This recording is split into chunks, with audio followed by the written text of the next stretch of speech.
Halo, selamat pagi. Jumpa lagi dengan saya, Suster Julita atau Suster Oktaviani. Dan ada pertanyaan bagus. Ini ada pertanyaan bagus dari teman-teman semuanya. Salah satunya adalah apa sih kepanjangan dari FSGM? Kalau nggak salah kurang lebih gitu ya. Lalu kenapa kok para suster itu dilihat itu? Karena kemarin kebetulan saya upload foto yang para susternya keempat-empatnya pakai cincin ya. Lalu kenapa kok saya lihat sepertinya suster itu pakai cincin? Oke, yang pertama saya mengucapkan terima kasih karena teman-teman tergerak untuk bertanya atau Anda penasaran apa sih FSGM gitu ya. Jadi oke, FSGM adalah F Fransiskan, S Santo, G Georgius, M Martir. Jadi Fransiskan, Santo, Georgius Martir. Jadi tarekat kami adalah tarekat yang spiritualitasnya adalah Fransiskan dari Fransiskus Assisi. Oke, yang pertama ya. Yang kedua, Georgius, ingat ya, Georgius bukan Gregorius. Georgius adalah nama pelindung paroki di Tine sana. Tine di mana? Di Jerman. Jadi Santo Georgius adalah nama pelindung paroki. Kemudian Tine itu adalah salah satu desa di Jerman. M itu martir ya, martir Santo Georgius. Jadi kami adalah tarekat yang pada awal mulanya tumbuh atau berkembang mula-mula cikal bakalnya di Desa Tine di Jerman dan di paroki Santo Georgius Martir. Maka tarekat kami memakai namanya adalah Fransiskan Santo Georgius Martir, FSGM. Itu ya, FSGM-nya itu apa? Kepanjangan dari FSGM. Kemudian kenapa para susternya yang saya upload kemarin itu ada cincinnya? Oke, begini teman-teman, sering kan orang bilang jadi suster itu nikah nggak sih? Boleh nikah nggak sih? Pertama-tama itu bukan hanya sebatas boleh atau tidak boleh. Kalau ukurannya boleh atau tidak boleh, nanti kita kan aku jadi suster nggak boleh nikah. Jadi ada rasa terpaksa. Tetapi perlu dimaknai bahwa salah satu konsekuensi dari menjadi suster adalah tidak menikah. Kalau mau menikah, maka jangan jadi suster. Itu poin pertama. Lantas, kenapa para suster itu yang foto kemarin terutama udah pakai cincin? Ini khusus untuk di FSGM ya. Karena di tarekat-tarekat lain pasti beda. Kenapa pakai cincin? Begini. Kalau orang menikah, udah sah menikah itu kan, atau tunangan lah waktu itu kan, simbol ataupun tanda yang diberikan adalah cincin kan. Cincin itu tanda kesetiaan kan, tanda kesetiaan, tanda cinta kita pada orang yang kita cintai. Maka gampangnya untuk bisa dimengerti atau dicerna kenapa para suster pakai cincin, karena para suster juga sudah menikah. Menikah dengan siapa? Menikah dengan yang dicintai, menikah dengan yang mereka cintai, yang mencintai para suster. Siapa?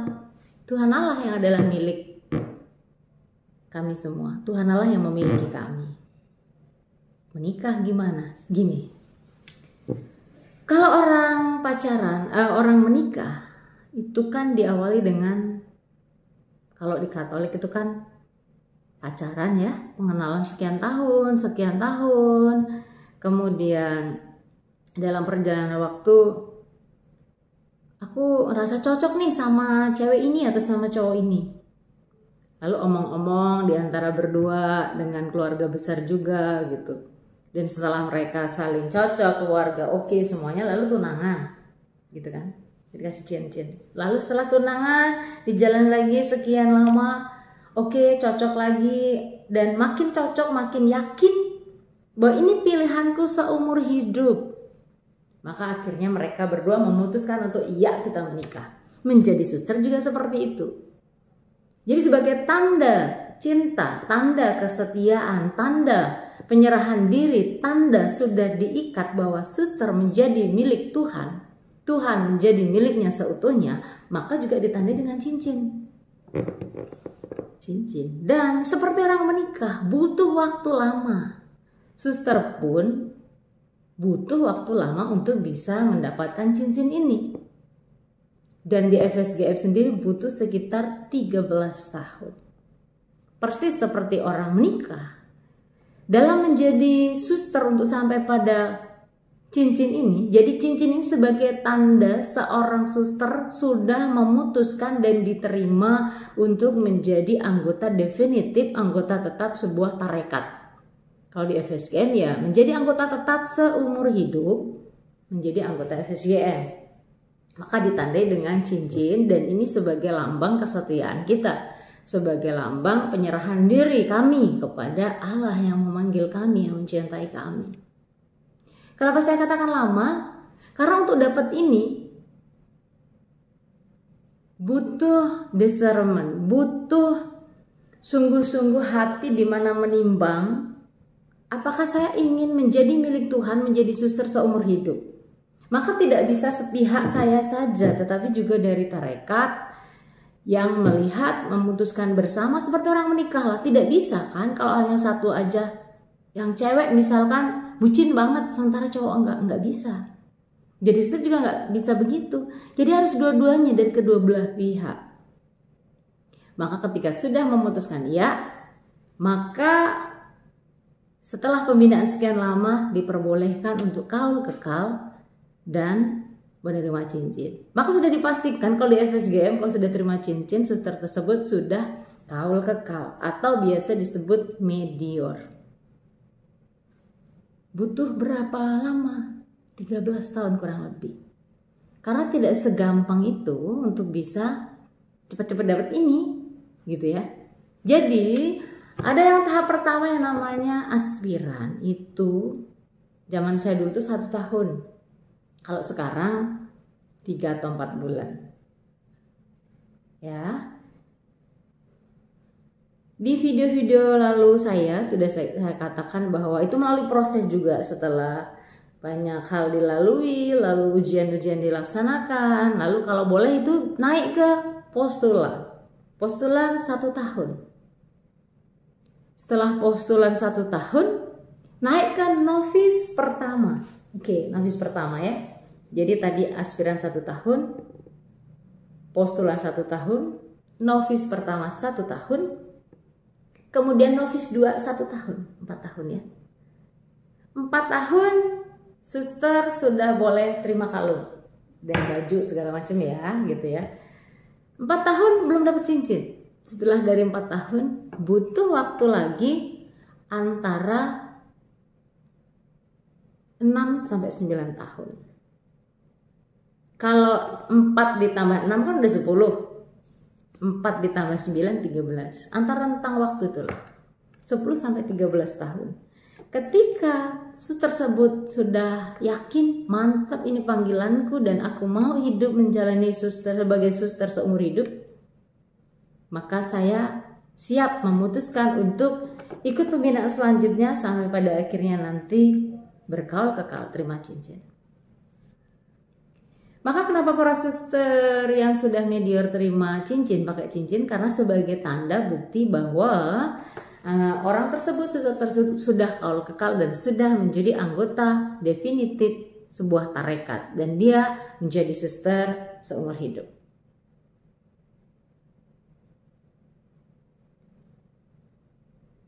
Maka seperti dalam pernikahan, dibutuhkan atau dituntut sebuah kesetiaan untuk sampai pada akhir. Walaupun kita tahu dalam perjalanan waktu ada begitu banyak tantangan dan godaan. Tapi bersama rahmat Allah kita akan setia. Kita akan memohon rahmat kesetiaan untuk setia kepada Allah. Tetapi ini saya katakan di FSGM karena ada di tarekat lain yang ketika lulus novis ada juga mereka yang memakai cincin ya, ada yang warnanya putih, perak gitu kan. Jadi masing-masing beda. Kalau di FSGM sendiri, Aspiran masih pakai baju biasa, baju yang kita pakai dari rumah ya. Kemudian postulan itu sudah ganti baju. Jadi kalau teman-teman ketemu cewek-cewek cantik, cewek-cewek muda pakai baju pendek segini dan rambutnya pendek, belum pakai slayer, namanya slayer ya. Dan itu dengan suster FSGM bisa dipastikan itu postulan FSGM 1 tahun. Lalu 1 tahun ditandai cladding profesi, terima jubah ini ya, jubah. Lalu slayer, biasanya ada upacara atau ekaristi atau misa, ditandai dengan misa. Lalu mereka pakai baju kayak pengantin, gaun gitu. Lalu diberkati uskup dan segala macam. Kemudian mereka boleh atau diperbolehkan memakai baju biara seperti ini dan diberi nama baru, nama suster, nama biara. Seperti saya dulu namanya Julita, setelah jadi suster namanya Suster Oktaviani. Nah, jadi itu novice sebelum pakai kalung ya. Jadi kalau ketemu suster-suster tapi belum pakai kalung, kalau suster FSGM berarti dia suster novice dan biasanya masih muda-muda banget. Karena paling umuran kisaran 20-an gitu, 19, 20, 21 gitu. Karena rata-rata yang masuk di FSGM itu lulus SMA, tapi ada juga yang sudah kuliah atau kerja. Kemudian junior itu sudah begini, pakai slayer, pakai baju, sudah pakai kalung, tapi belum pakai cincin. Itu suster junior. Nah, itu sekitar 6 tahun ya, junior 1, 2, junior 3, junior 4, junior 5, junior 6, junior 7, nah junior 8 atau 9. Dan sebelum menerima cincin ini ada rentang waktu lagi sekitar 1 tahun itu off dari semua karyanya, kemudian semua berkumpul di rumah pembinaan. Untuk apa? Selama 1 tahun persis itu pembinaan untuk sampai pada lagi tadi, yakin gak sih aku mau jadi suster seumur hidup? Dengan konsekuensinya salah satunya tidak menikah, tidak terima gaji seperti orang di rumahan itu yang ya, terus kemudian dengan segala konsekuensinya ya. Nah, kalau sudah itu dipikirkan masa-masa, selain itu juga selama 1 tahun itu ada pembinaan intensif. Bahkan ada waktu selama kurang lebih 3 bulan itu untuk kumpul dengan semua suster junior pembinaan kalau FSGM di Ronkali, Salatiga. Itu di situ setiap hari dari jam 8 sampai nanti malam itu kumpul. Lalu pendalaman, lalu refleksi, lalu bimbingan, lalu ya ada juga rekreasi, lalu rekoleksi, lalu retret. Itu selama 3 bulan di sana.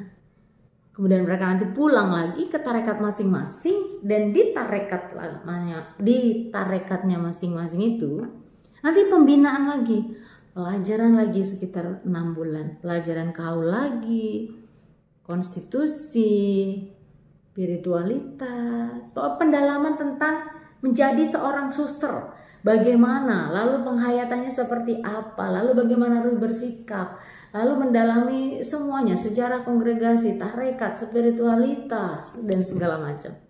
Sampai akhirnya nanti pengajuan surat, ya saya mau melamar menjadi suster seumur hidup. Nah, setelah itu kita tunggu balasan apakah kita diterima atau tidak. Dan kalau diterima, ya kita akan persiapan lagi untuk kemudian memasuki retret dan akhirnya ada misa atau ekaristi kudus lagi untuk mereka di hadapan umat, di hadapan uskup, di hadapan para suster dan yang lainnya berjanji kepada Tuhan Allah untuk hidup ya menjadi milik Tuhan seumur hidup, ditandai dengan cincin.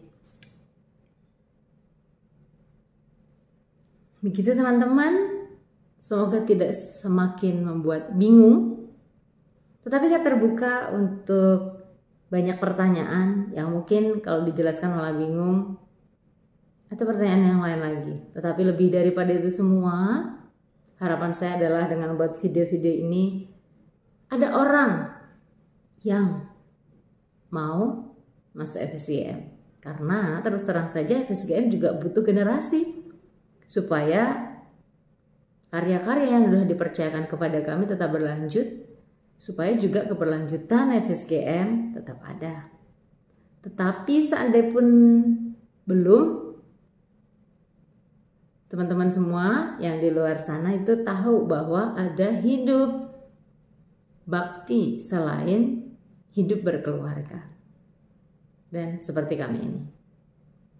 Terima kasih atas kebersamaannya. Sampai jumpa, tetap jaga kesehatan dan semangat.